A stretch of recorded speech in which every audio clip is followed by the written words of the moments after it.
25 order. We've got two items on the agenda today. They're listed in order. We're going to have a hearing on HB 2329, and we're going to take action or work HB 2192. I don't expect HB 2192 to take too long, although you never know. But I think we will work that now. And I think we'll do it the way we do it in judiciary. Initially, we'll just have any discussion, and then I'll ask for a motion. So anyone want to discuss the bill? Yes. Yes, we can. Thank you. Thank you, Mr. Chairman. Jason Thompson, Revisor's Office, 2192. You heard a little while ago, that is the bill about domestic battery. Specifically, it's about second and third offenders and requiring a certain amount of time be served in jail before they can be released, and also limiting or prohibiting, in some cases, work release. Thank you. Any discussion before we get a motion? Representative Neely. Yes, Mr. Chair, I have an amendment. Okay, why don't we, is there anybody who just wishes to discuss the bill? Moment. Okay, we'll take a motion on the bill. Yes, Representative Smith. Just a quick discussion. 2192, are we taking a little bit of authority away from the judge instead of it's going to be automatic what's going to happen? He doesn't have any say. Could somebody answer that for me? I think the answer is to some degree we are, yeah. Mm-hmm. Have a motion? Thank you, Mr. Chair. I move that the committee pass out House Bill 2192 favorably for passage. Second by Representative Schlingensiepel. Representative Neely, do you have an amendment to the bill? I do, Mr. Chair. Do we have those to pass out?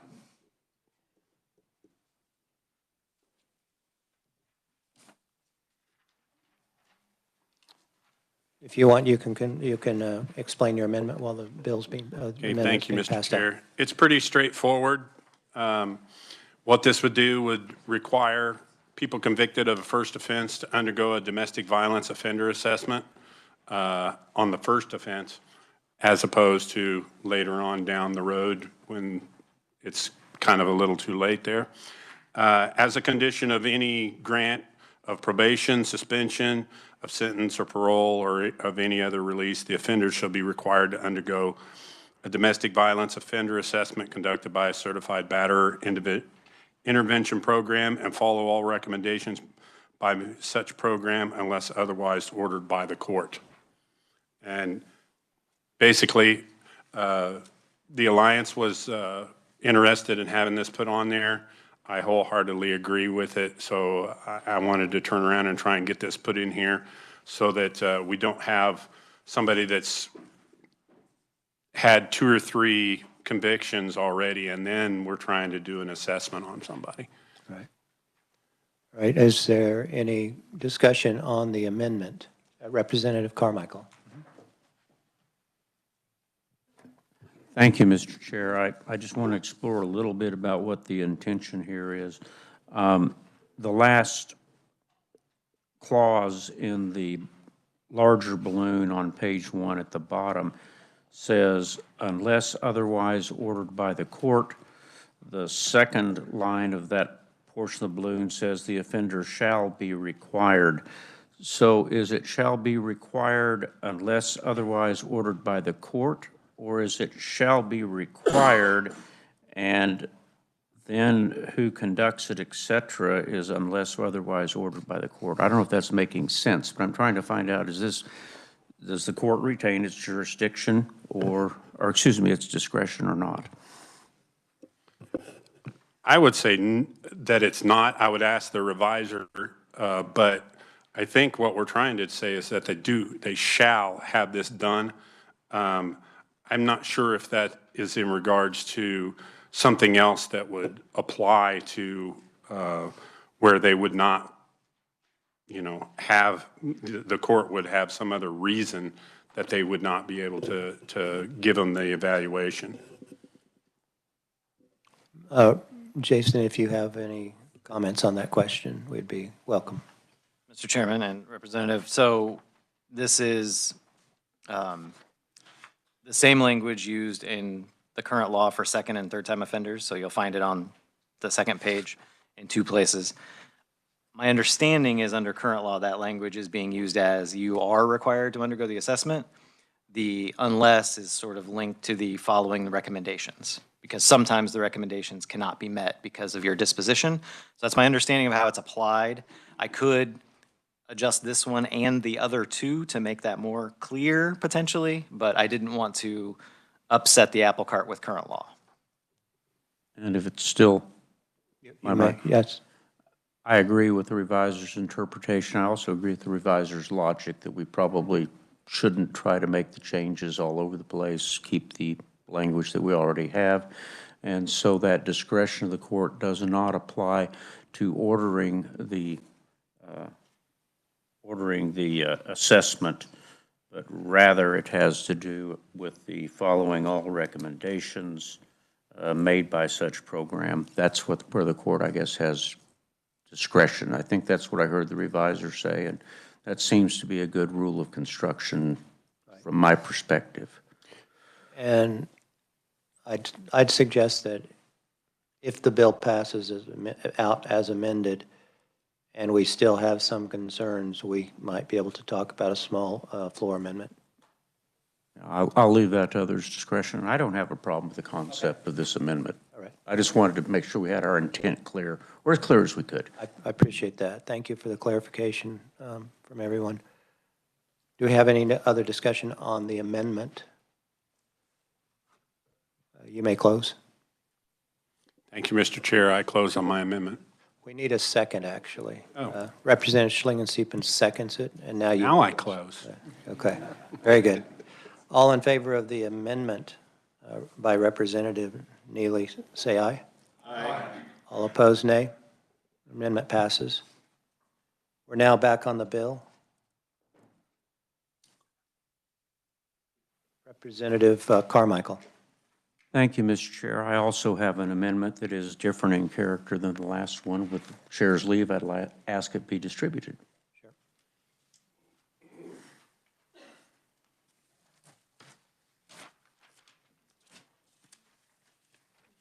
Thank you.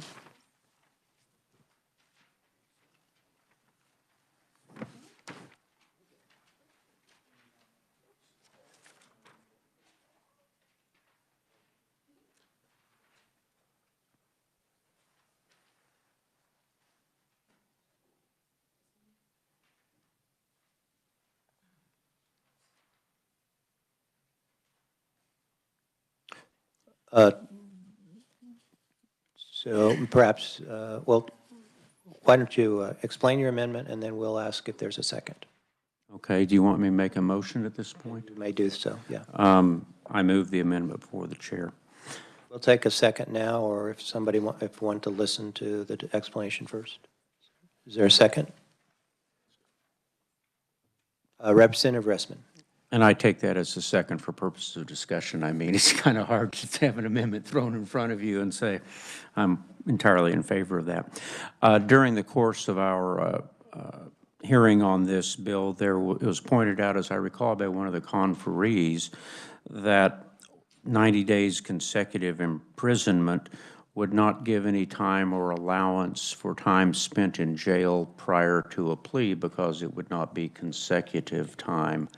And my recollection is that the proponents seemingly did not have a problem, given that predicament, with eliminating the requirement for consecutive days. And I have to admit, there's been a lot of water under the bridge since then. So if other people have a different recollection, that's fine. But I think that there seemingly was agreement that just as days spent in jail awaiting trial are credited against the eventual sentence. The intent was to make sure that people spent 90 days in jail, and so that's a fix by eliminating the word consecutive in 2 places. Thank you. Representative, I might ask a question. I understand your point, and I agree with that. Just explain the strikeouts here on line 33 through 37. Okay, those are in the original. That was the original Those are in the bill. Okay. original Okay, bill. all right, very good. My strikes are at lines 6 and 9 and 23. All right, thank you.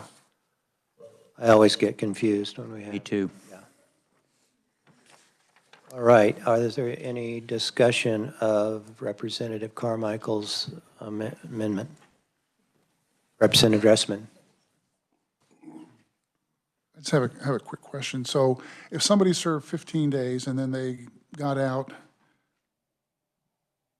and then they were sentenced, they would get credit for the 15 days? And that's the way it always works, I believe. Judges, I haven't heard of a judge who ever did a sentencing without saying credit for time served, but we want to make sure that time served credit counts toward the 90 days.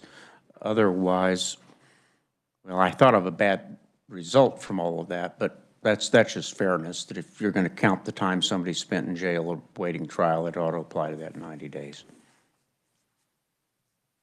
Any other discussion or questions on the amendment? Seeing none, you may close. I close and move my amendment. All in favor, say aye. Aye. All opposed, nay. The amendment passes. So we now have a bill that's been amended twice. Are there any other amendments? Seeing none, we are now back on the bill as amended. Is there any discussion? Representative Smith. Yeah. Thanks, Mr. Chair. You know, this really hits home with me, this bill. And it really, what bothers me, if you have 90 days in prison, you fine them $1,000 or you fine them $7,500, a lot of these people don't have any money anyway, and I wonder what's gonna go on at home while this guy's sitting in jail, and he owes $7,500. So, like I say, this bill hits home with me, so it's not like I take it lightly, but I am worried about other situations that could happen if the judge has no authority. So, thank you, Mr. Chair.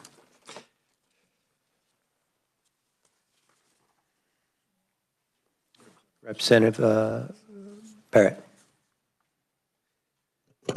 Thank you, Mr. Chair. And just for clarification, so the 7,500, that was already in statute, correct? That wasn't part of the amended bill? That's what I understand. Yeah. Yes. Thank you. And I'd also point out that it's not that we're telling the judge he or she has to fine them $7,500. He may, but not less than $1,000. So to that degree, we are giving the judge discretion over the fine amount. Any further discussion? Yeah. Representative Mosley, yes. My apprehension with this bill particularly is still that there's not a lot of data or best practices associated with it, or if this is going to actually solve for the problem that we're trying to solve for. That continues to be my apprehension with this bill. I think that it is good that we're trying to solve for this issue. Domestic violence is a very disgusting issue that has impacted people that I love. The amount of times I've been on the phone with girlfriends oh, that person's gonna kill our friend, and they're trying to figure out how to get them out of that situation. I just don't know if this bill, without having any evidence-based or data-driven solutions, at least from what I've seen, if this is the right direction. But, if it solves for those problems, then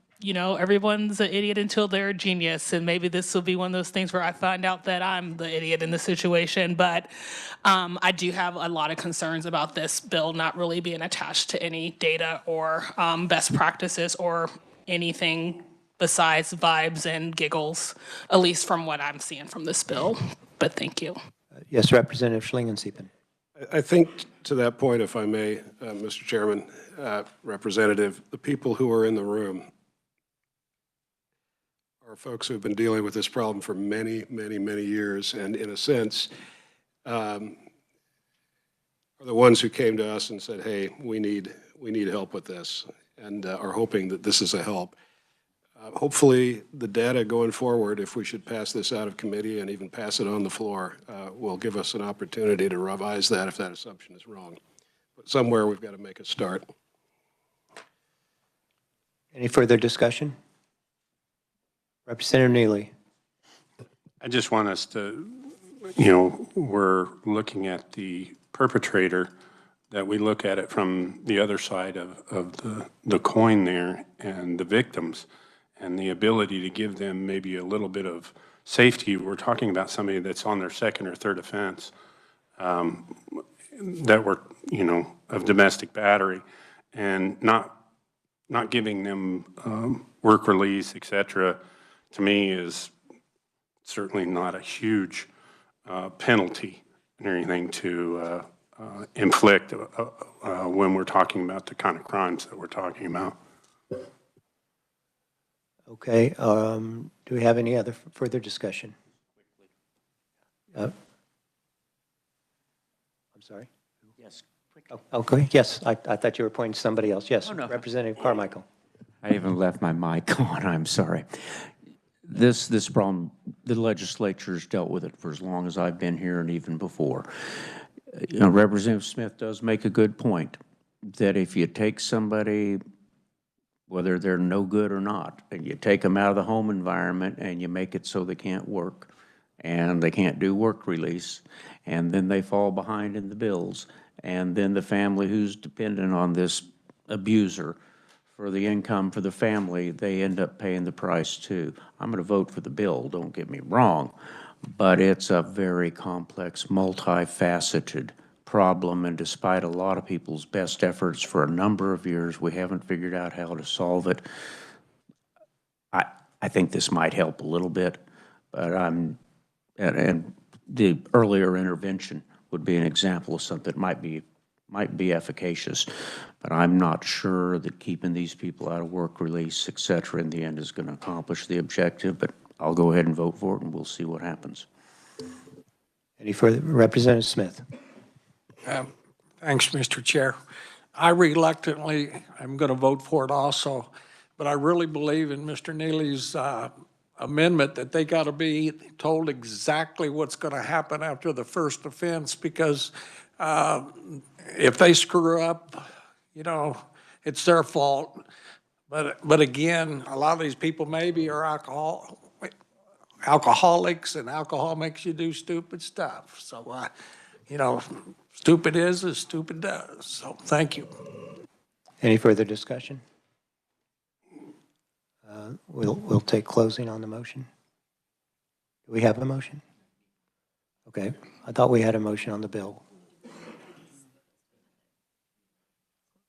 Okay, then we need a motion to pass the bill out as amended. Representative Neely. Mr. Chair, I move that we pass House Bill 2192 favorable for passage as amended.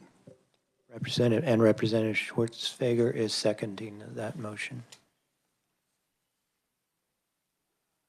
Right. Well, we're now ready to vote. All in favor, say aye. Aye. All opposed, nay. Bill passes. As Representative Schlingensieben and Representative Carmichael's votes will be favorable votes will be recorded, as will Representative Martinez. And anyone else? Anyone else? No one else? Okay. So the gentleman in the back with the sign, I'm going to ask that you take the sign down, and you're free to stay, but it's just a rule of the committee. So sorry. Thank you. Okay, we're now going on to a hearing. This is on HB 2329, and I'll ask the revisor to review the bill for us. Thank you.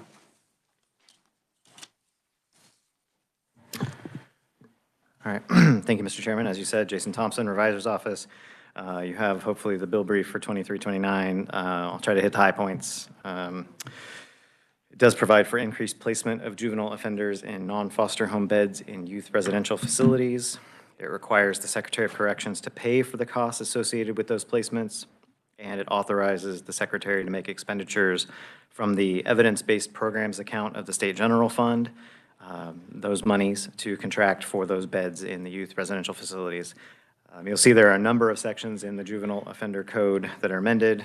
The first is 382361, which you may recall from Friday, we were talking about in the other bill as well. This is the sentencing alternative statute. I think you're starting to get familiar with this one. There's a number of places that the court can recommend a juvenile be placed under the code. You'll note specifically in this one, we're dealing with subsection A10, which expired on January 1st of 2018, so not long after the Senate Bill 367 changes in 2016. That clause expired, and this bill essentially renews it and inserts funding back in for some of those same placements. There's also a new subsection that talks about placement of juveniles under subsection K, which are these short-term alternative placements used for certain victims that can't go back to the place they came from for various reasons. And makes clear that the Department of Corrections is also going to pay for those placements. So there's kind of a two-part approach there in Section 1. Section 2 is just a cross-reference change, but an important one because it directs the Secretary to follow the court's order under Section 1. If they make a placement under A10, the current law says the court sort of recommends what the Secretary should do after that placement is made, but they have no power to direct the specific placement, and this would change that, so that the court is actually ordering the specific placement and the Secretary is carrying it out. Section 3 then gets into 38-2369. That is the requirements for placing a juvenile offender in the juvenile correctional facility. This was also in the bill you talked about Friday, so it may look familiar. But the change here is different. There's a rebuttable presumption for chronic offenders being placed in the custody of the Secretary for placement in a youth residential facility in lieu of placement in the juvenile correctional facility. And the change here is to make clear that the Secretary shall ensure that placement is made in a timely manner and they will be responsible for those costs. So essentially it's a cost provision, not really a substantive change in the folks who are placed under that provision. Section 4 then gets into KSA 38-2399. This is a statute about contracts for youth residential facility beds. The current law says the Secretary may contract for not more than 50 of these non-foster home beds in youth residential facilities. The change in the bill would make it that the Secretary shall contract for use of not less than 40 non-foster home beds. So may 50 under current law, bill provides shall contract for no less than 40 of these beds. There are also some criteria added for consideration of where these beds will be placed. So I wanted to mention that. Regional allocation, also looking at data on juvenile case filings to see kind of where these beds need to be contracted for so that juveniles can use them. And the last section, Section 5, a number of you are familiar with this statute. This is the one that created the evidence-based programs account of the State General Fund. That's the pool of money that's administered by the Secretary of Corrections on the savings from Senate Bill 367, right? So this is that pot of money that you've been talking about many times this session and prior sessions. And the bill adds a provision that would allow an amount not to exceed $10 million in any fiscal year to contract for those non-foster home beds that I just mentioned up above. And I would say it takes effect on July 1st if adopted, and that would be all for me, and I'm happy to answer questions. Any questions? Representative Carmichael. Mr. Thompson, I'm sorry, it's not all for you. I apologize. If we were to enact both the legislation we heard on Friday and this legislation, are the provisions in conflict or are they compatible? Mr. Chairman, Representative, that's a good question. I didn't do a technical comparison completely, but my recollection is they are compatible. There might be a little bit of technicality that needed to be resolved here and there. But for the most part, I think they're approaching different issues. And while they amend some of the same statutes, they amend different parts of those statutes. So if you were to adopt both, I think I could pretty easily make them work together without a lot of conflict. And there is a thing called reconciliation that we'll get to at the end of the session. Thank you. Indeed. Any other questions for the reviser? If not, we'll move on to the hearing. Before we start, I'm looking at my list here, proponents and opponents. And we have quite a few, 1, 2, 3, 4, 5, 6, 7, 8, 9, 10. I think around 15. So I'm going to ask that the conferees limit their oral remarks to 3 minutes. That'll give us, I think, enough time to have some questions so that we can get out of here shortly after 3. So on my list, I have Kristal Hedrick as the first proponent, CEO of the Children's Alliance of Kansas.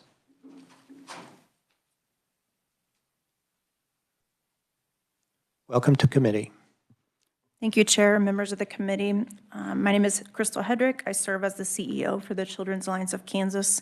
The Alliance is an association of 18 private nonprofit child welfare agencies that collectively provide a full array of services for kids and families that are navigating the child welfare system, whether that be child and neglect prevention, family pres, foster care, adoption, independent living, parent skill building, that kind of thing. Many of our members have always served families and youth that have been impacted by the juvenile justice system. However, since Senate Bill 367 was passed, when KDOC foster care and residential services started being phased out, these providers really started experiencing an increase in foster care referrals to youth with more severe criminogenic behaviors.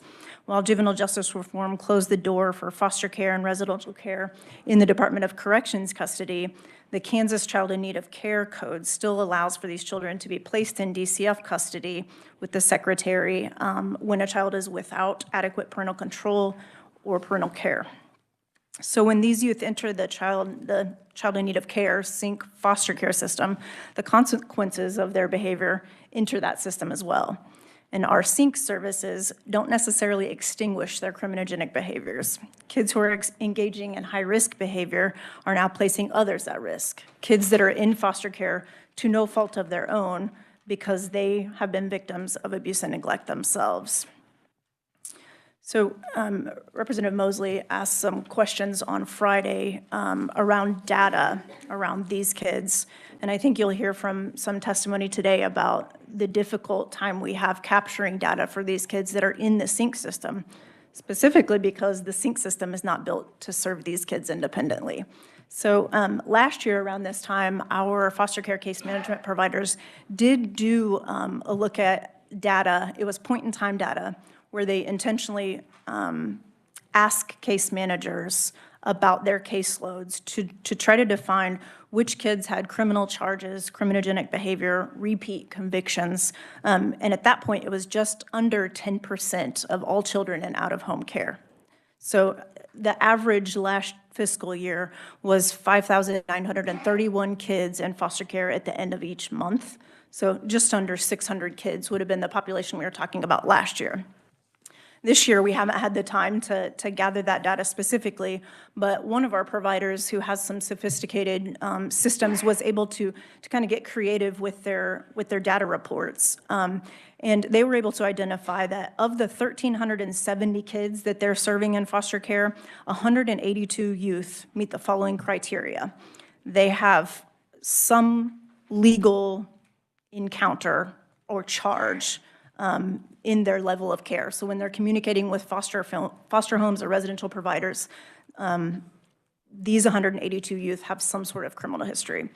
The other things that they were able to identify, because they shifted their data in December of 2024, is that they were able to identify that the foster care referral itself was because of a juvenile offender case. Does that make sense?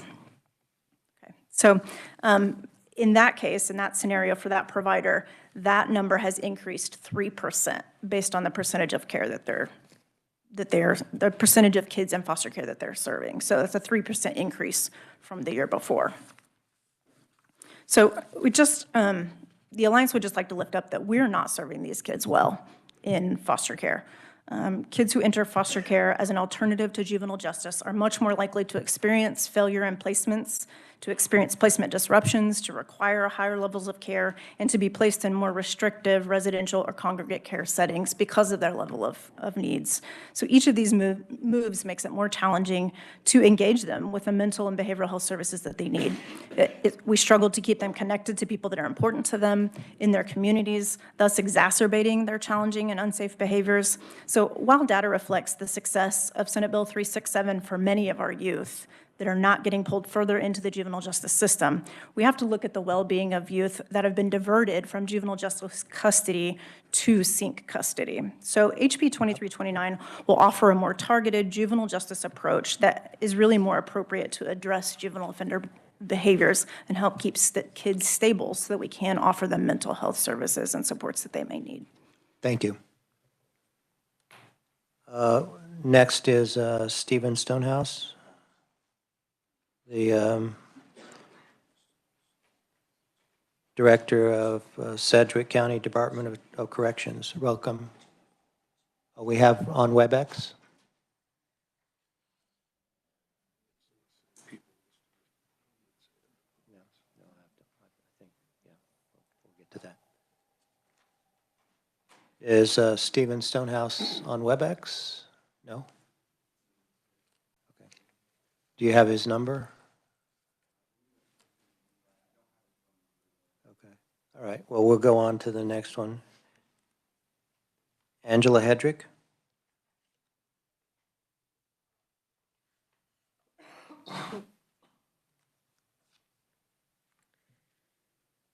Chair Lewis and members of the committee, my name is Angela Hedrick, Vice President of Operations for KVC Kansas. KVC is contracted with DCF to provide foster care case management in areas 3 and 6, which cover Douglas, Shawnee, Johnson, and surrounding rural counties.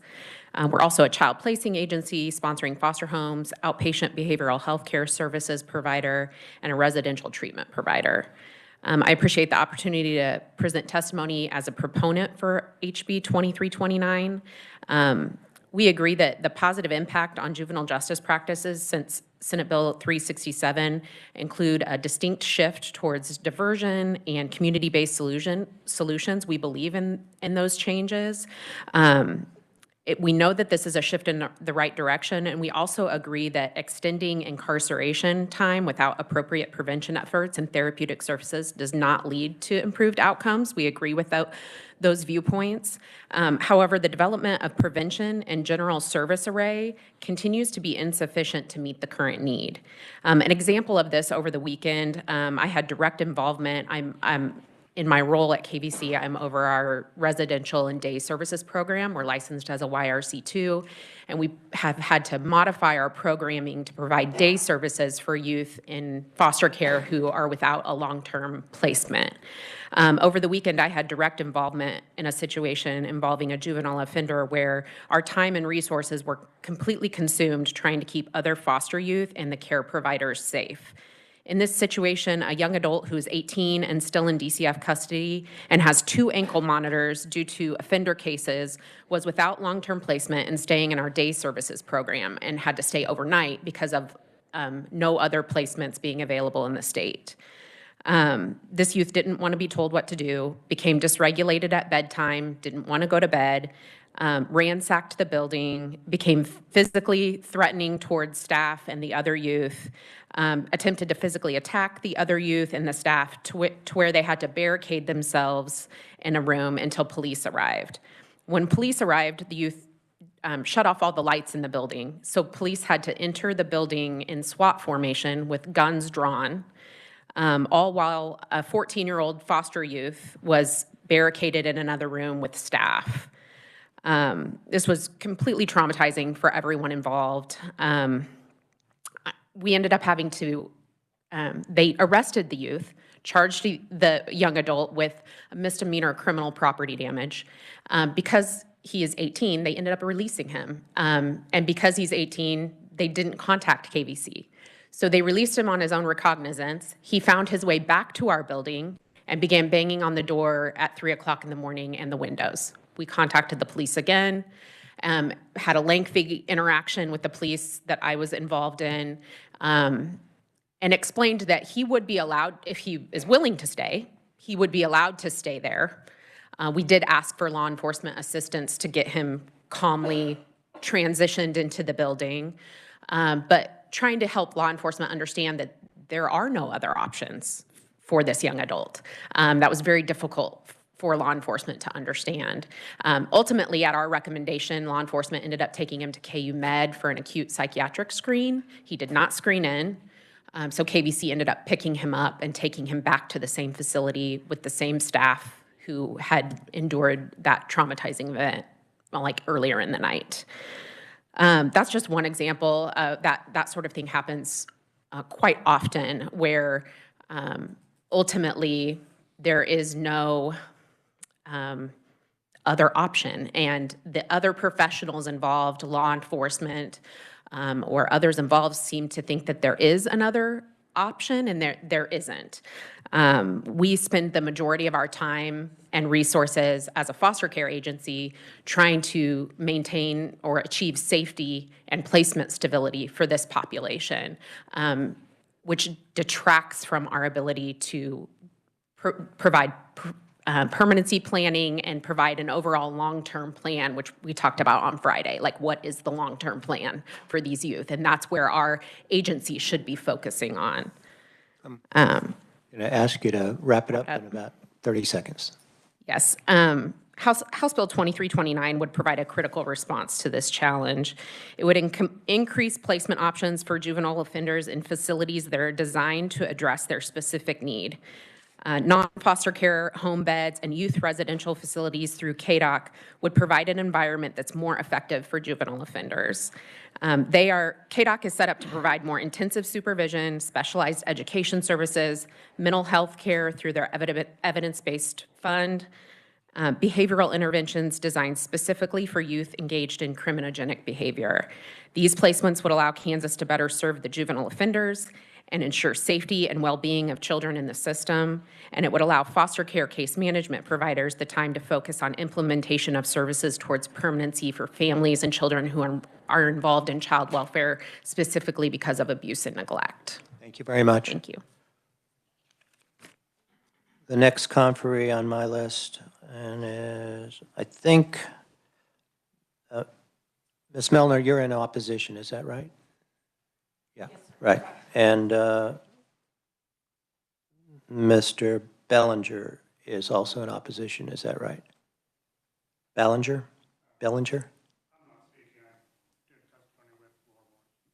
I'm sorry, say again? I was doing testimony with Laura Boris, who's in opposition. She's on WebEx. Okay, so she'll be in. Okay, very good. Angie Marichal. On web, yeah. She's with us, but she would have submitted testimony on his behalf. Would that have been for Sedgwick County? Okay. Okay, is there? Commissioner Howell is here to testify, so there may just be some confusion. Okay, we'll take Representative Howell, Commissioner or Representative Howell. Mr. Chairman, yeah, thank you. I had the chance to be a representative for a few years, and I loved it. Thank you for your service, by the way. As a county commissioner, I am here to testify on behalf of the county commission. We represent 1/6 of the state's population. And I think we have actually more than 1/6 of the state's problems going on in Sedgwick County. As an urban community, we have, if you will, a lot of challenges with our youth. We have a lot of crime going on, and we have a very large corrections department that deals with that. I am testifying as a commissioner because you say, well, I'm not in foster care, I'm not in corrections, I'm not the sheriff or the DA. Why am I here? Because all of those things cross into the Sedgwick County Commission. We have a budget that's really trying to handle, if you will, many services that cross into this topic today. I do want to take just a moment and share just a very brief history. You know, we used to have juvenile offender beds across the state of Kansas. By my estimate, several hundred of those beds in our state. One of the criticisms we had at the time was they were very expensive. They did not provide any performance measures. We didn't have any data to say whether they were functionally, efficiently working or ineffective, or they were effective or ineffective. The reality is there was just a lot of unknown, and there was also a temptation, I think, to overuse these beds. By our corrections and by our judges, they would tend to over-incarcerate our kids. And so, again, I don't want to harm the legislation that was done in 2016. The Senate Bill 367 has been, we've said over and over again, it's largely good legislation. But there's unintended consequences. We've actually swung the pendulum too far, I think, in the other direction. You know, Greg Smith and John Rubin were great men, but Russ Jennings and Blaine Finch, I knew all these guys very, very well. They wrote some great legislation. But no legislation is perfect. This is a really large bill. It did a lot of things. We've largely not touched their work in 9 years. And what we see right now is a consequence of, a lot of kids right now don't have the consequences for bad behavior. And really what's really missing right now is one of the options. We're, in my opinion, we're abusing our DCF system. We're abusing our foster care system to take care of kids that really belong in a different placement. If they can't go home for some reason, it's a bad environment, then they put them in foster care. And our DCF social workers are doing their very, very, very best, but we're mingling SYNC kids with juvenile offender kids, and that's not okay. Sometimes SYNC kids become juvenile offenders. That's called a crossover. We can still manage those kids as juvenile offenders. What we don't want to do is put juvenile offender kids in the same environment as our SYNC kids, or put them in foster care where they're expecting a child that doesn't have parents, or a neglected and abused child comes into their home, and what they're dealing with is juvenile offender that actually has parents. We have unintended consequences. We've swung the pendulum so far that we actually have eliminated, if you will, every single juvenile offender bed in the state of Kansas that deals with group homes. So right now, the options are juvenile detention facility, which is a time-limited option. That clock ticks when the time they get arrested, kind of like your previous bill. The moment they get arrested, the clock starts ticking. And they have to basically be done with adjudication of that kid through JDF by a certain time. The judges are frustrated, our prosecutors are frustrated. Our law enforcement, frankly, sees this as a revolving door, no consequences or no teeth, as a consequence for many kids who don't commit violent crimes. So we're missing, if you will, an option. And if these kids commit a violent crime, they can be convicted and sent to Topeka, Kansas, to essentially the corrections for children. I call it kiddie prison. What we don't have right now is what we used to have is juvenile offender beds, criminogenic beds for youth that don't fit any of those other options very well. And what we need right now, I know on page 16, it talks about the word may being changed to the word shall. That really is the nut of this bill. We want to have some beds. I don't want to go back to pre-367 days. I don't want to have several hundred beds in our state. This bill says 40. And I'm not sure it's going to take $10 million. It might take much less. And you say, well, where's the money going to come from? There's savings from 367, literally tens and tens of millions of dollars piled up waiting for therapeutic services for these kids. I think what we're going to see is less savings. I don't think it's going to cost your general fund anything. We have the money set aside. We should do right by these kids, get them in their own proper placement, give our judges some discretion, give them some options, help our corrections with some options. Our law enforcement needs to have better options. And honestly, our SYNC kids and our DCF and our social services need some relief. And so all I'm asking for in this bill is to turn that pendulum back the other way a little bit. We've gone too far, bring it back a little bit. And with that, Mr. Chairman, I'll stand for questions. Thank you. I understand that Joshua Weber is written only, but just want to double check if he's here and wants to speak. Okay, we'll go on. Matt Stevens, Vice President of Advocacy on WebEx.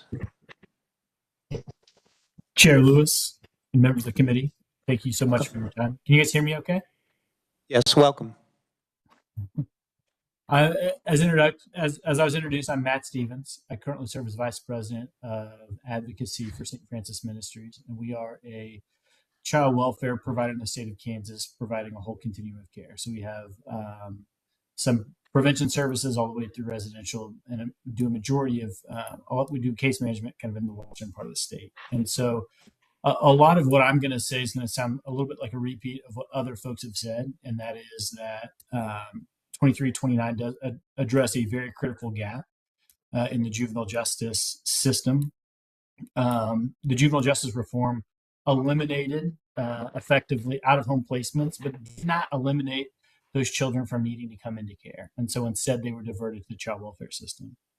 As my colleagues have stated before, we were not originally designed to support that level of care. And ultimately, most of the children who are juvenile offenders would have some version of a conduct disorder. And what they benefit the most is from a consistent, clear consequences and structured interventions. And that's just not what we're designed to do. So we're doing a big population a disservice by sending them to foster care, where we do not have the appropriate level of placements.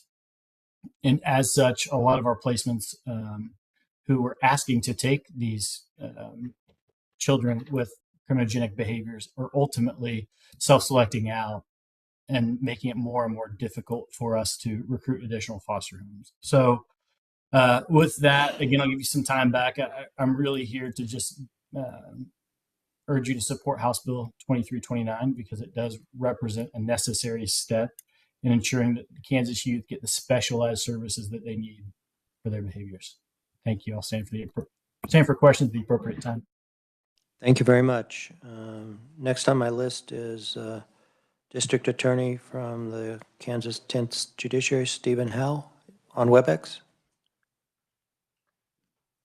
Thank you, Chairman, for the opportunity to speak to this committee in regards to this important bill. I actually come with a little bit of history here because I was present and argued about Senate Bill 367 and the potential pitfalls that could occur. And a member of your committee brought up on Friday that the boots on the ground had some opposition to Senate Bill 367. And one of the things that we talked about back then was elimination of all group homes or residential centers. And we felt like that took away the opportunity to have a middle ground between sending a juvenile to the correctional facility and having them at home.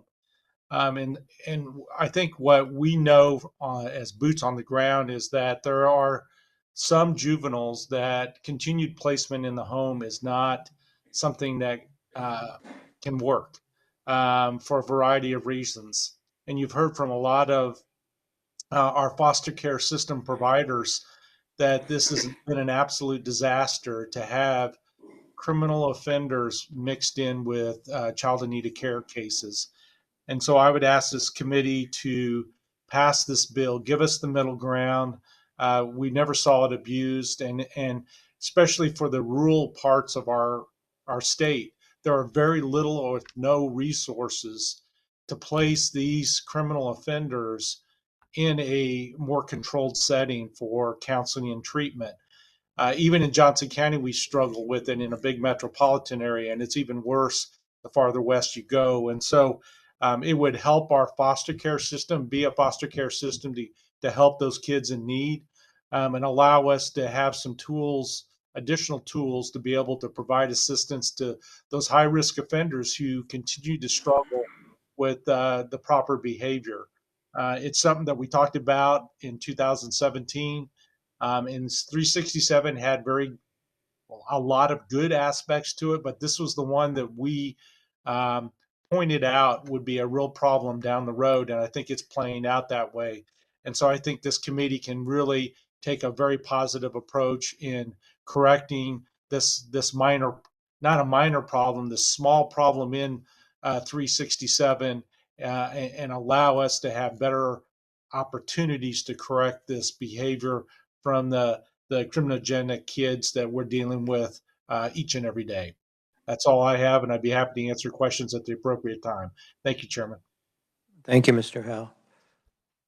Next proponent, I believe, is Ron Pauschel, the Deputy District Attorney. Yes, thank you, Chairman Lewis and members of the committee. I'm appearing on behalf of District Attorney Mark Bennett, who has submitted some written testimony. And again, I'll be brief so that we don't run the risk of sounding like a broken record here. But I want to point out that proponents that are testifying here today, what you have is a group of people that are essentially frontline practitioners. We're not think tank study people that stand back and look at things through some kind of rose-colored glasses. We look at it and try to come up with the best results we can with what we have to work with every day. And we are struggling in this area, as you heard from some of the foster care providers. We have a finite group of young people who are juvenile offenders that probation is not appropriate. They can't, for whatever reason, be regulated safely in the home. Yet they are not in a situation where they should be directly committed to a youth correctional facility. And that's essentially the gap that was created by this otherwise good bill that's known as Senate Bill 367, is we got away from, we did away with the ability to utilize a group home setting. And really, if you think about it, who is it unfair to? Well, it's unfair to the community and public safety. It's certainly unfair to the service providers in foster care who want to work in a safe environment, and it's unfair to those foster care children who need to be in an environment where they can get counseling and therapy they need when criminogenic risk factors are not present. But who it's also unfair to is the juvenile offender, because this is a population of young individuals that needs more structure, more support than we can give them on probation. But they are not in a situation where they need to be, as Commissioner Howe said, locked up in kiddie prison. So this is a small tweak to what was a 110-page bill that rewrote the juvenile offender code. It's one gap in services that I think you're going to hear in unison from proponents that is necessary for public safety, necessary, quite frankly, to get these young offenders in a scenario where they won't reoffend and hopefully don't get in the pipeline to prison. So I won't take any additional time because whatever else I said would essentially echo what Mr. Howe, Commissioner Howe said and our foster care providers have told you about. And, you know, we have Steve Stonehouse who submitted written testimony. I'd urge everybody to look at that. I don't believe he's present today, but he is as knowledgeable as a frontline practitioner as you'll find in this area. He deals with this population of kids, and he is a proponent of this particular change, and I think his testimony is well reasoned. So with that, I'll be glad to stand for questions, and thank you very much for having me. Thank you. And next is Sheriff Easter on WebEx. Good afternoon, Chairman and committee members. Thank you for having me. I want to make it clear today, I'm representing the Sedgwick County Sheriff's Office and the citizens of Sedgwick County, not the KSA today. You've heard from everybody that's testified so far on the issues. Again, it is a Senate Bill 367 was a very good bill. It's been worked on by a lot of passionate people and has affected youth in a positive manner throughout Kansas. But I also testified on that bill as a member of the Kansas Sheriff's Association because we knew that there were some kids that are going to fall through the cracks, and that's what we're facing today, as you've heard from every one of the conferees. So we're not asking for an overhaul of the system. We're asking for some changes to address this particular youth that is very problematic. I'll throw out some examples as well from the Wichita Police Department. They had 3 individuals, all 3 not from Sedgwick County, which is another issue with what's going on here, that committed 34 crimes. It's in my written testimony. Most of those were felony type crimes while they were in a group home. There was 444 juveniles that were placed into the Wichita Sedgwick County area in 2024 alone that fit this category. And so we respond, the sheriff's office responds to 2 large group homes here in Sedgwick County. Last week alone, we had one case, which is a strangulation case, which that person was admitted into JDF. We had another case where an individual beat up on a staff member and took them to JIAC, and that home was contacted to come get them again. This is what we're consistently dealing with. We had another case 2 weeks ago from a group home where there was a sexual assault involving 2 juveniles. And so I am very passionate about our youth and giving them the best opportunities they can to succeed, because a lot of them face a lot of issues that's not their fault whatsoever. But I'm also passionate about the fact that some of these kids, there has to be some therapeutic type setting that's a lockdown setting for them to either be successful and or realize their wrongs. Part of the reason I'm passionate about that is that in 1996, my brother was shot and killed by a 14-year-old kid working as a Sedgwick County Sheriff's deputy. That 14-year-old kid was convicted twice of felony crimes out of Dodge City, Kansas, and never saw any time. My brother would still be here today. We had 12 people, juveniles under the age of 18, that committed homicide in this community in 2023. Some of those kids belonged in this program. If I went and contacted those family members, I'm sure they would tell you the same thing. They belonged in another setting than out on the streets wreaking havoc, and their loved ones would still be alive. So I get last week, people were very passionate about this. I was not going to bring this up last Friday, but listening to some of the opposition, I'm very passionate about it as well. So with that, I will take any questions. Thank you very much, Sheriff. I was told that Mr. Love may be on WebEx. Is that not the case? Okay. Do we have anybody else in the audience or on WebEx that wishes to speak as a proponent? Seeing none, we'll open it up to questions. The way I would like to proceed is for the members to ask questions. You can do a little lead in, but this is really a time for questions rather than expressing your strong held views or not so strong. And we're going to also try and limit it to 2 questions. And so we'll open it up for the members. Representative Carmichael. Thank you. Before I get to my first question, do we have a fiscal note on this legislation, or do we expect one?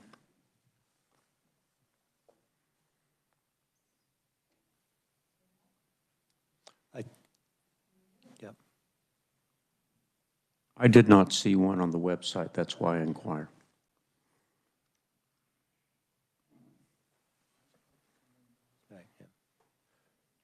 So while the whether I can proceed with my 2 questions. Right, I understand, but just to respond in part to your question, we have in the bill $10 million earmarked for this purpose, and that comes out of the I think we call it the evidence-based fund. So is that in lieu of a fiscal note? We should not expect to see one? I didn't say that. I'm just inquiring. No, not necessarily. Our research assistant will tell us something about that. Yes, thank you, Mr. Chair. Jillian Block with Legislative Research. I've located the fiscal note, and I'll disseminate that to the committee in their email just now. All right, thank you. You may proceed. Okay, I'll proceed with my questions without having read the note, obviously. My first question is for Ms. Hedrick.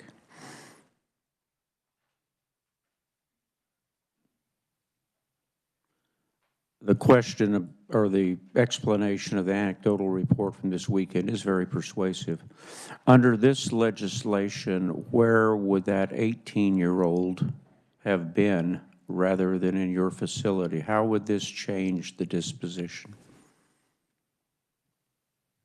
I'd have, Chair. Gotcha. Right. Crystal Hedrick with the Children's Alliance of Kansas. I would have to go back and read the bill because the young adult was 18. I'm not sure how that would translate to KDOC. Well, I hope I don't use up my question. It would be fair to ask if there's anybody who does know the answer to that question.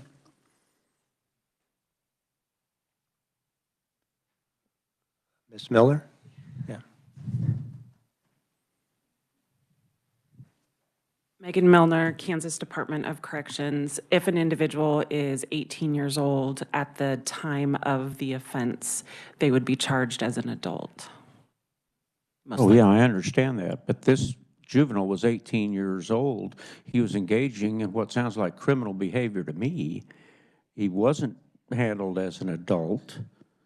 So what happens to someone who is convicted as a juvenile, is still in that window of extension beyond their 18th birthday, and they behave like this? What's going to happen to them under this bill that is different than under the current law? Mr. Chairman, I don't know that there's particularly anything different that would happen with this individual under the proposed language.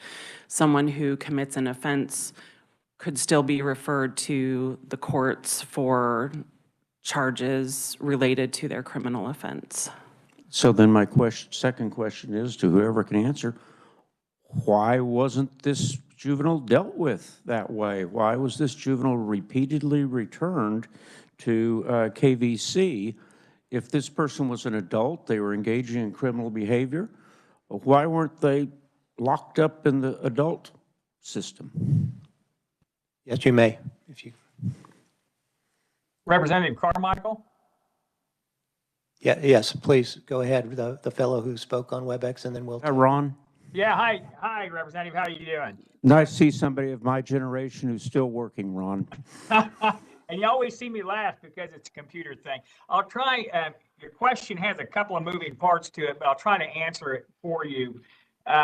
First, whatever got this individual in the hypothetical into this situation, we have to remember he was a juvenile when he got started his journey on these placements. So he was under the jurisdiction of either the Juvenile Offender Code or the Child Needed Care Code. It's hard to tell here.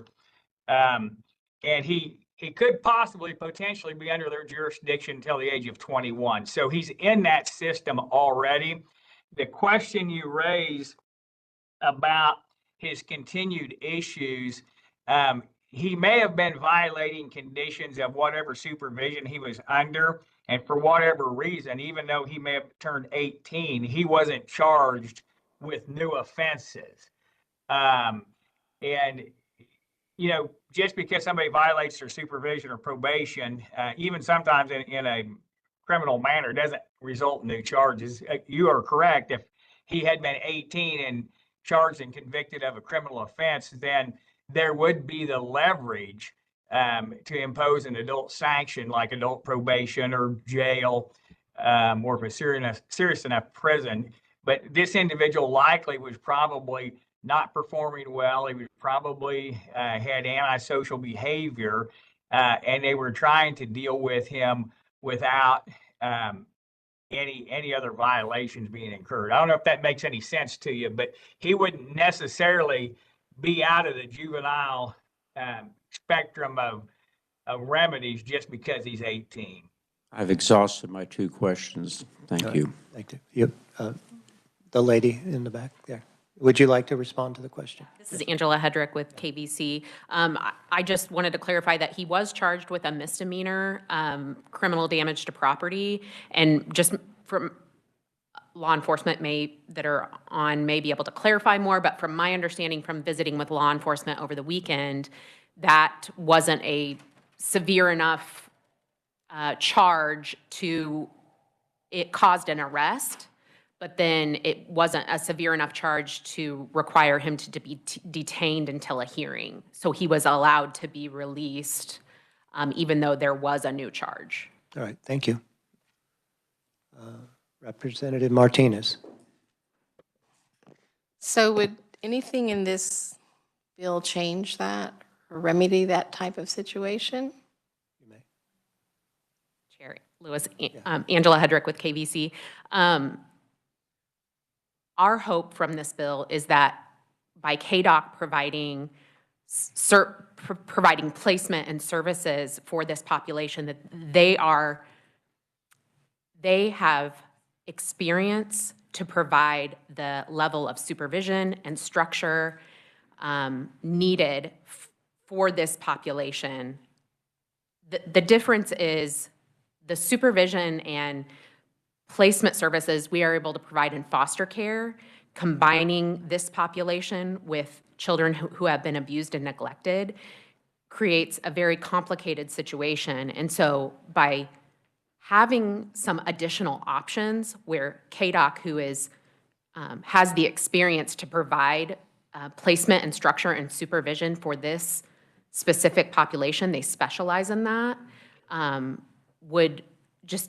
it would help potentially prevent things like this from escalating to the point that they did. Thank you. I have one more. Yes, that's fine. Okay, okay, maybe I don't want to get confused, but I'm a little confused. So the beds that are going to be for the non-foster home beds in youth residential facilities, are they going to be in with those foster kids, SINK kids? Is it a different unit or a different separate location? And so when something like this occurs, will this youth transition over to something like that, one of the non-foster beds? I guess that's what I was wanting to know. I mean, will they take them out of that situation rather than taking them back? There would be, my understanding is that there would be some sort of a qualifier that would shift them over to Department of Corrections custody, who would then be responsible for providing placement and services for that youth. Instead of it them would be going back. separate from, at that, whatever the determining factor would be, as identified in the bill, would make it separate at that point in time from the foster care population. Okay, thank you. Thank you, Mr. Chair. Yes, I understand. I'm getting a note that Stephen Stonehouse, who actually has joined us on WebEx, has something to say about this particular question. So we'll open it up for Stephen.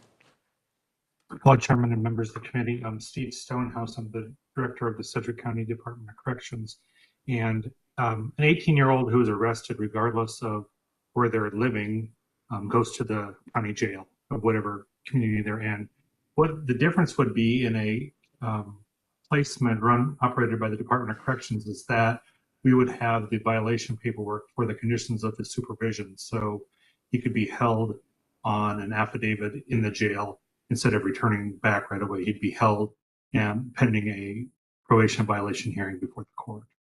I see that as a primary difference of the adult and juvenile programs that we operate in Sedgwick County.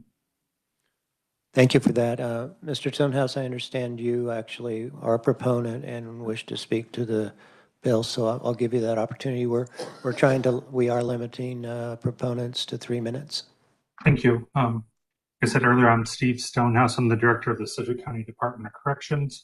I'm here as a proponent for this House Bill 2329. As been said before, Senate Bill 367 has, for the most part, been very successful in Sedgwick County. We've seen a reduction in the numbers of juveniles from the very beginning to the deepest end of the pool. One area, however, I'm going to reiterate is the intermediate step of an out-of-home placement.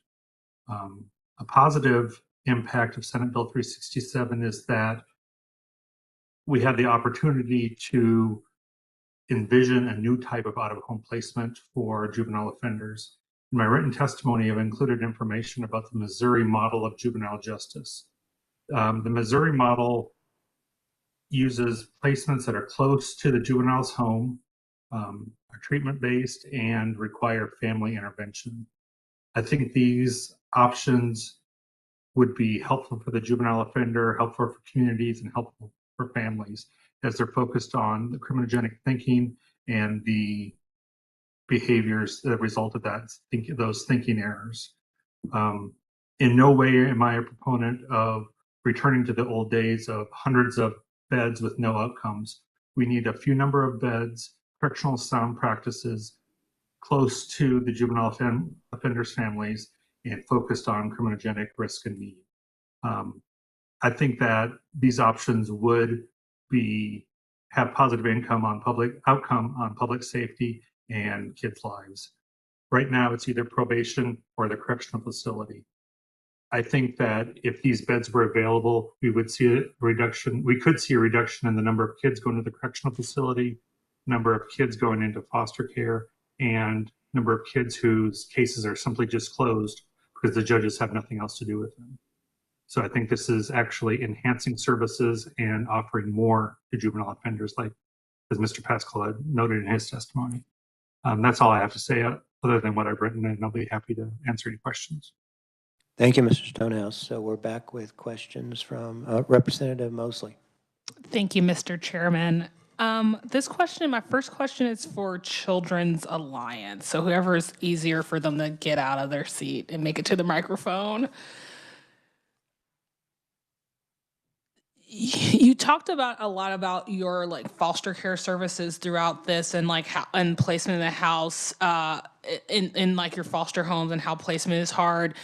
Do you currently or do you plan to build programs or services that will allow you to financially benefit from this bill? Chair, Crystal Hedrick, Children's Alliance of Kansas. We're a member organization, and so we don't directly provide services to this population. Rather, we have 18 member agencies that do. Do any of your 18 members or agencies, to your knowledge, are they planning on benefiting from this bill financially? Without conferring with them, I would say that they're currently serving this population through existing grants and contracts with the Department for Children and Families. Okay. Thank you. And then I guess I'll save my questions for the opponents. My next question for the opponents. Representative Smith. Thanks, Mr. Chair. Young lady from KDC.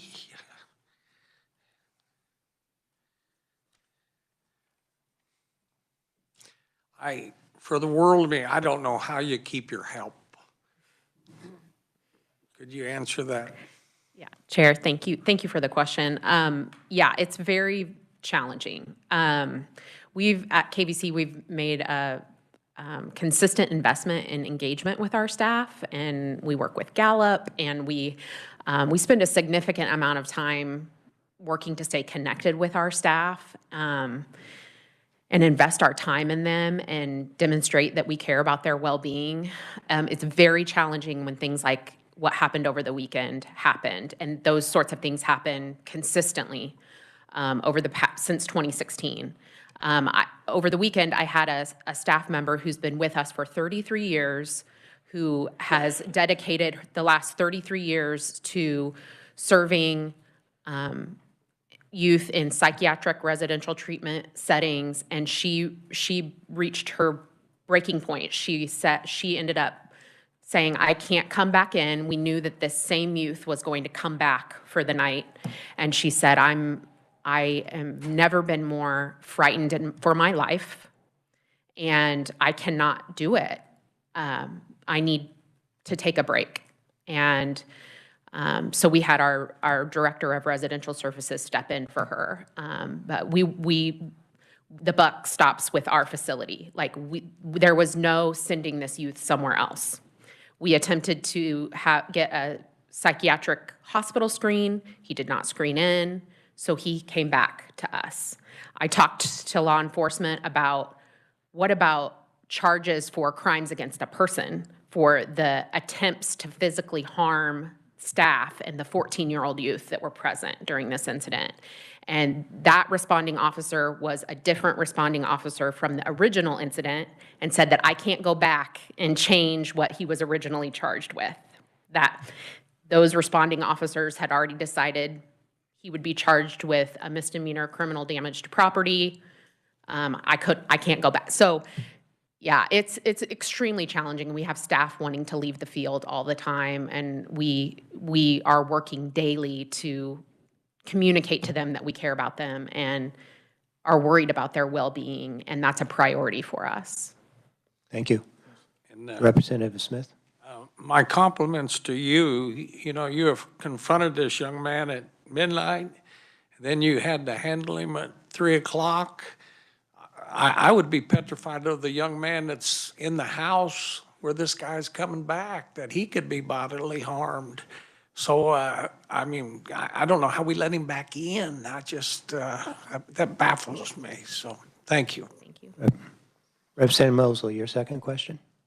Thank you, Mr. Chairman. You mentioned that you have at least anecdotal evidence going back to 2016. Is there any way that you can mask like individuals and kind of share some of those stories with us so that we can see, like that's like almost 10 years worth of stories, and that can kind of attach, because like I definitely understand that this is a high burnout like industry. I do not, what your position is not enviable, but I do have a lot more concern about the kids that will be swept up in this dragnet of a bill. So if you have, would you be willing to share, like mass some of those stories since you said you went back to 2016? Yeah, a couple that come to mind are, we have more recently shifted, we're constantly assessing what we can do to. I was hoping like more so like in written form, like if you can like share, because obviously like we're like coming up on time and I'm trying to be respectful. Absolutely. But yeah, if you can mass those stories, that would be awesome. Yes. Thank Would be a good idea. Thank you.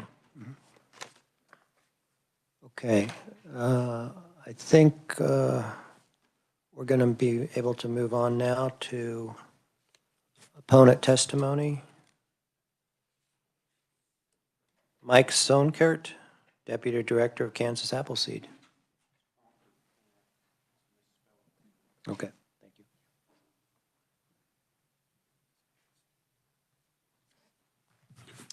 you. That is correct. Mike Fonkert, Kansas Appleseed. I am our Deputy Director, and I've worked in youth justice and foster care space for the last 8 years with our organization. Thank you, Mr. Chair, members of the committee, for the opportunity to speak on this bill today. I will do my best to remain brief.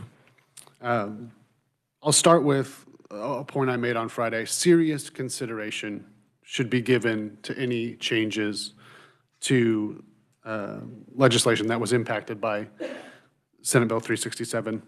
Senate Bill 367 took years of study and collaboration with stakeholders far and wide, and group homes were actually the impetus for why that work began, and the recommendations that led to Senate Bill 367. Changes to that reform should be given the same amount of intentionality. This legislation undoes one of the fundamental changes that 367 imposed and allows a judge to commit a child to a group home, out-of-home placement for any offense. That could be a first-time offense, a nonviolent offense, a non-person offense, even a misdemeanor. This change is far too broad and does not have the necessary guardrails in place to make sure only kids that truly would need that level of intervention were eligible to receive it. Sheriff Easter's testimony highlights the potential problems with group homes when there are too many kids in a placement, too little supervision, too many different risk levels mixed together.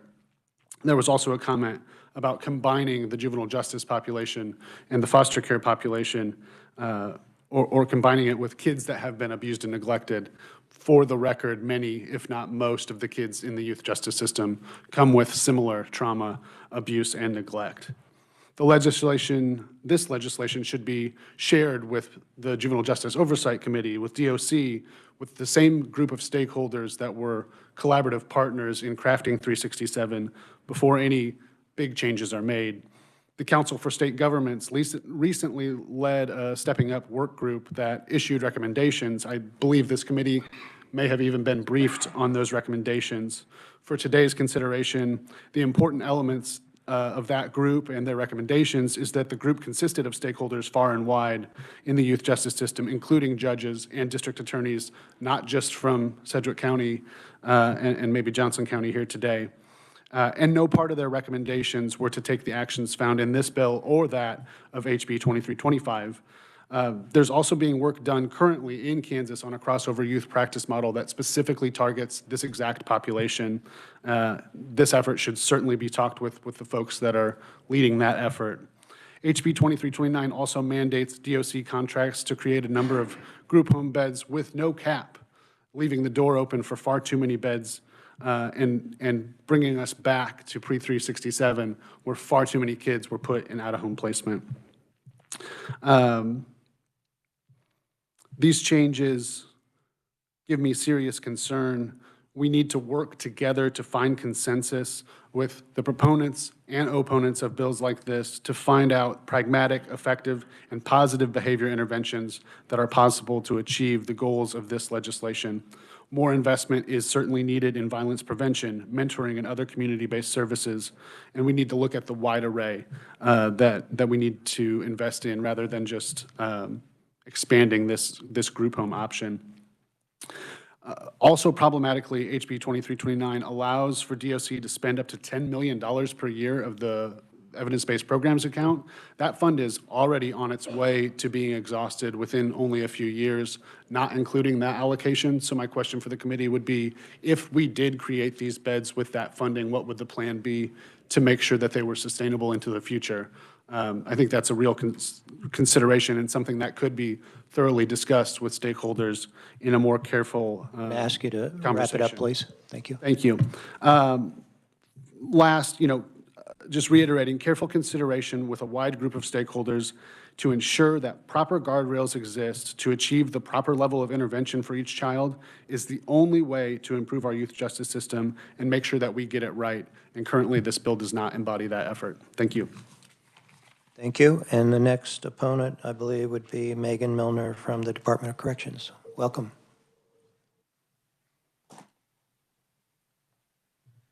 Good afternoon, Chair, committee members. Megan Milner, Kansas Department of Corrections. I'm going to try and go fast. There are some pieces of information that I think are very important for you to know when you're considering this bill. There have been a couple of things that have been mentioned today that I want to provide clarity on. The group homes that we are talking about here would be the exact same providers that are currently in the child welfare system. So I want just the example. There was a residential provider that was here on Friday who currently serves the child welfare system and expressed intent that there had already been, I think maybe that he had already put together a plan to also serve this population. So I just want to point out, there's nothing magical about a contract with the Department of Corrections that all of a sudden makes a residential provider an expert. We're talking about the exact same group homes. I also want to emphasize that what you did not hear today and what you will not hear today is that removing group homes created an escalation in juvenile arrest rates or in juvenile case filings because group homes were eliminated. That didn't happen. You won't find that data anywhere. And so I don't know that it is fair for us to assume that group homes are exactly the fix for maybe what a few communities reported today as experiencing. A couple of things that I want to point out. I think someone mentioned earlier that we have not had data in our state regarding the efficacy of group homes. We absolutely do have a study that was conducted in 2014, published in 2015, that reported awful outcomes. At best, youth were leaving group homes exactly the same as when they entered, and in many instances, youth were actually leaving group homes worse than when they went in. I did provide the executive summary from that report as an attachment to my testimony, so you do have that, and we can provide the full report certainly if you would like for us to. I'm trying to go through this quickly. A couple of things that I want to point out specifically about the language in this bill. The modifications to KSA 382361 as the currently proposed in House Bill 2329 would allow courts to sentence any youth who is adjudicated as a juvenile offender to an out-of-home placement. That means that that could be a first-time offender who doesn't have a history.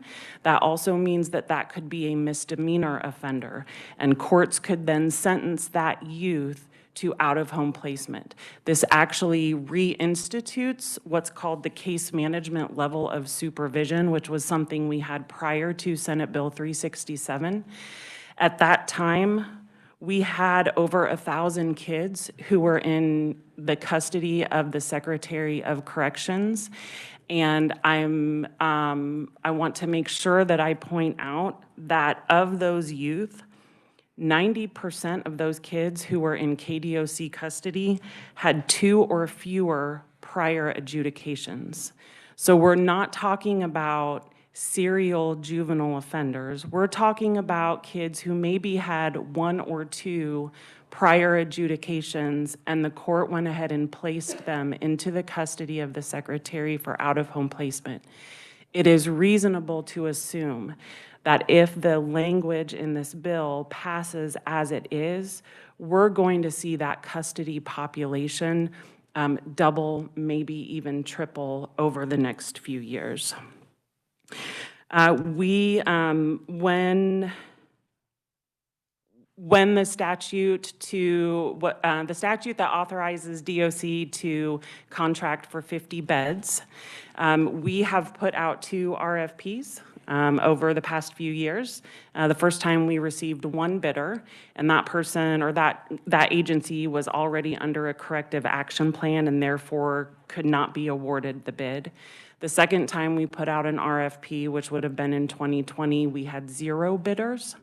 So no one who came forth wanting to provide residential services. I would also like to share with you that we have received 0 requests in at least the last 12 months to put a youth in out-of-home placement with the beds. I have to ask you to wrap it up. It was Yes, 5 minutes absolutely. already, so thank you. Okay, one last point I will make, specifically regarding the $10 million. If $10 million is diverted towards group homes, combined with the proposed lapses and targeted spending in House Bill 2007, we're going to have some difficult decisions that we have to make about which community-based programs in your communities are cut, because the evidence-based programs account cannot sustain that much money. We're projected to expend those dollars in 2027, 2028 right now. There's more that I would love to be able to share with you about this, but out of respect for time, I will stand for questions whenever you would like for me to. Thank you very much. Next, we have Matthew Billinger. No, is that right? Or that's Laura Bors? Okay. Ms. Bors, are you on with WebEx? I am, Mr. Chair. Well, welcome to committee. Great. Thank you, Mr. Chair. If I may. You may. Thank you. My name is Laura Blake Bors, and as I testified last week, again, thank you to the committee members. I am a defense attorney, and I'm the legislative subcommittee chair for the Juvenile Justice Oversight Committee, and I want to thank you for the opportunity to testify today. You have heard actually from members of the committee on both sides of this bill. And after very careful consideration of everyone's thought process, the Juvenile Justice Oversight Committee is actually standing in opposition to the bill as it is currently written. There are many things that we think are good ideas within the bill. Unfortunately, with some of the details in the bill, we are standing in opposition. Just a few highlights, because you do have my written testimony. As you know, the Juvenile Justice Oversight Committee is data-driven and evidence-based policies that have increased public safety, and we have tried to hold youth accountable. We acknowledge that there are valid concerns since the passage of Senate Bill 367, which you have heard today, but the decision to move away from using group homes or YRCs came after years of research, discussion, work groups, and data analysis. And to unravel and act in opposition of those recommendations without comparable data analysis and research, we believe puts in jeopardy the success of improving outcomes of youths in Kansas. I understand that you've heard anecdotes at this point, but there still has not been significant data with regard to that at this time. The research and analysis that we did conduct, as Ms. Milner also testified and mentioned, in fiscal year 14, Those YRCs held a success rate of just 46%, and they cost the state $16 million. The high cost and lack of success is what moved us to step away from that option. I would also say, and of course this is anecdotally, at that point I was just coming out of the prosecutor's office here in Finney County and going into private practice. What I saw as the difference between juvenile offender cases and child welfare cases is it seemed like the child welfare, personally, were focusing on the family and not necessarily the youth issues, while what was then Juvenile Justice Authority was focusing on the youth and not necessarily the family issues. So sometimes when we had fixed some of the kid issues, when we returned them back into the home, we also hadn't fixed all the underlying issues. So as Mr. Stonehouse also testified on the proponent side, looking at the Missouri basis and looking at a more family focused, I think is something that does need to be looked into. However, some of the information that you have within the bill right now doesn't get into some of those details. And that's also part of the reason why JJOC is standing in opposition to this, is because there's some lack of guardrails and lack of parameters. I also know that some of the judges are also concerned with regard to some of the lack of information and direction for them with regard to this as well. Also, again, since I know that I'm probably leading up to my 3 minutes, I know there's a lot of other things that I'd like to discuss, but you do have my written testimony. So I'll just stand for questions at this point. Thank you very much. We're now open. I believe that's all the opponents, but I wanted to give anybody who is in the audience or on WebEx an opportunity to come forward. Not seeing anybody, we're open for questions. Representative Mosley. Thank you, Mr. Chairman. This question is for Deputy Secretary Milner. Considering your background, I believe you said you ran the juvenile justice detention centers in your previous role. In your professional experience, what happens to a child that is incarcerated or put into a space that might be a space that they, like, based off their risk factors, they probably shouldn't be there? What happens to a child, like mental-wise, physically, all those things? What happens to that child? Mr. Chair, committee members, thank you for the question. I was the superintendent at the Kansas Juvenile Correctional Complex. I worked out there for about 10 years.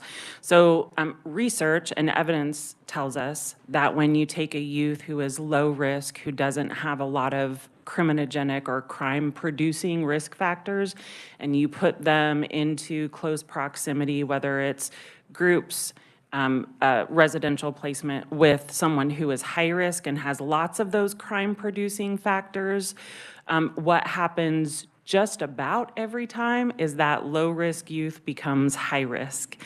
So they learn behaviors, they take on behaviors, but also low-risk kids who don't have all those crime-producing factors, they typically have other protective factors, like they might be connected to school, they might have a support network at home, they might not be using drugs, and you're putting them in close proximity, you're disrupting those protective factors, putting them in close proximity with others who do those things. And in your professional opinion, does this bill run the risk of having low-level or low-risk offenders potentially end up in spaces where they are housed with people who have higher risks? Mr. Chair, committee members, yes, absolutely. There's no parameters that exist in this bill right now that would have some of those restrictions on what risk levels could go to residential placements. Thank you. I have a follow-up. So what happens when you put someone with criminogenic tendencies into a foster care setting with the SINC kids? Doesn't it also cause problems for the SINC kids in the same way you said that the low-level risk youth are corrupted by the more serious ones in correction? Doesn't the same thing happen? Mr. Chair, committee members. So the Department of Corrections currently contracts with St. Francis Ministries for therapeutic foster care services. So that is a service that the Department of Corrections currently contracts for. One of the differences is with a therapeutic foster home, you may have 1 or 2 other youth who are in the home versus in a group home, you have 10, 12, 15 other youth who are in the home. So that's a big difference in exposure. Does it prevent it always? No, it doesn't prevent it always. Representative Neely. And this question is for you too. You had said that there wasn't anybody that bidded on the homes and stuff that way. Who writes the bid or the ability, the contract for what is required for such a facility? Is it being made so that nobody can fulfill such a thing, or is it because nobody wants to? I mean, is there so much in it that none of these other organizations are interested in taking on such a feat? Mr. Chair, committee members, thank you for the question. The request for proposals is actually written by the Department of Corrections. And so we list out in that proposal what the requirements would be for that. Ultimately, sort of the baseline is those facilities are licensed by the Department for Children and Families. So just to get licensed, they go through a whole other organization, not necessarily the Department of Corrections. Some of the concern, at least back when we released the proposal, was the level of need that existed in the state, which was very little. As I mentioned, we're not getting very many requests from community partners for out-of-home placements, even for what's currently allowed in statute. And so for a residential provider to operate maybe a 10 or 12 bed facility and not be able to really occupy those beds is what we anticipate the challenge was, but I can't necessarily speak for those providers as to why they did not. Representative Smith. Thanks, Mr. Chair. You know, just listening, it seems like everything's just chaotic. So if we shelf this bill or not pass this bill, we're just going to allow everything to keep going just chaotic the way it's going. So to me, you know, it's kind of a, you know, what do you do? The heck if you do and the heck if you don't. Would you kind of answer that? Thank you. Mr. Chair. May. Committee members, thank you actually for that question. We have some work that is happening in the state right now around this with the Stepping Up for Youth initiative, which is a collaboration that we are working on with the Department for Children and Families, as well as the Kansas Department of Aging and Disability Services.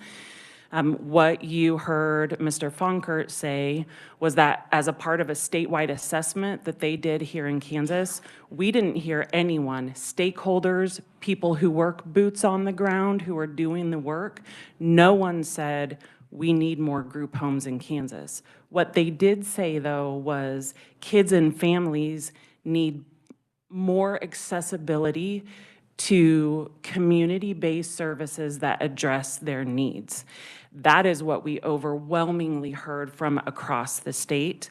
And then our statewide task force that consisted of DCF, KDADs, judges, prosecutors, community corrections folks, behavioral health folks, they were all on this task force.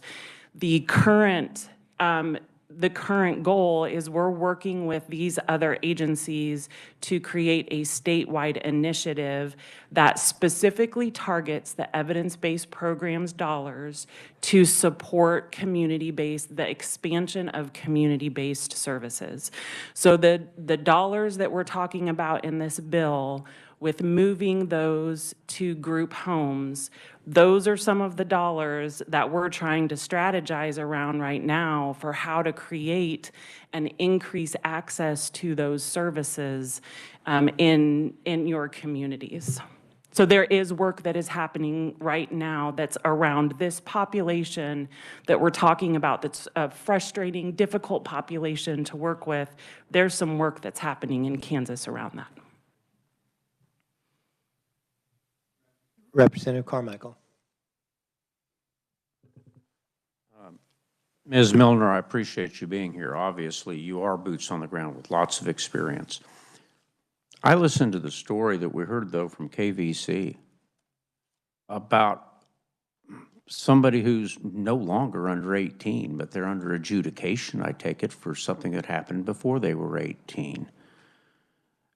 And then I hear that law enforcement, in the face of multiple aggravated batteries or aggravated assaults, just won't do anything about it. Do kids who are in the system but now 18, do they get immunity until they're out of the juvenile program? And the second part of the question is, how often does this happen that law enforcement is of no help in these circumstances? Mr. Chair. You may. Committee members, no representative, a youth does not get immunity because they are in the juvenile justice system. So there is still an opportunity for those youth to be held accountable by everyone throughout the system. In the adult system when they're over 18? See, this youth, this quote youth, was no longer a youth. He's 18 years old. Age-wise, right? Representative, yes. That's what I'm trying to find out here is, couldn't this person have been charged by the police and taken to jail like any other adult criminal? Or does being somehow in a youth home give you immunity from prosecution as an adult for multiple assaults? Mr. Chair, committee members, my surface level response to that is an individual who commits an assault or battery when they are 18 or over. Oh, sorry. I should not lean up against this. That happens. Sorry about that. A youth who is 18 years of age and older and commits an assault and or battery on someone else, regardless of whether or not they are in the juvenile justice system, they can be charged with that. I don't know the circumstances of this particular situation, so I don't know that I'm the best one to speak to that. Yes, sir. Right. Any further questions? I'll just end it. I mean, I think the question you responded to just before Representative Carmichael sort of defined the debate and the issue that we're struggling with, which is, does sending these what I'll call mid-level offenders back to the community, is that really an answer? And we'll continue our discussions. Who? Before we close, I think Steve Howe on WebEx wants to speak to one of the questions, and then we will adjourn. Thank you, Chairman. In response to some of the things discussed by the Department of Corrections, this whole thing that 47% of the group home success rates was a failure, these were high-risk individuals, and I never could get an answer back in 2017 why 47% was not a good percentage. And so if you think about high-risk offenders getting a 47% success rate, I never could quite understand why that was a negative versus a positive. The other thing is, Chairman, you brought up the point. The thing that is a pet peeve of all prosecutors and staff who work on the ground is we're putting offenders with sync kids. And so you brought up a really good point that you're causing the same problems with these sync kids that you're alleging if we use group homes. And to me, it never was a good idea to mix these kids together. They have different issues, and we're creating a bigger problem by doing this. And if you talk again, if you guys have talked about this, the people who actually do the work each and every day realize that there is a hole in the system, and group homes may not solve all the problems, but it's going to give us an opportunity. And so what the kids are basically doing now is they're telling their probation officers and my diversion staff, you can't do anything to me. So they just term them as successful, even though they violated all their current terms and conditions of probation and diversion.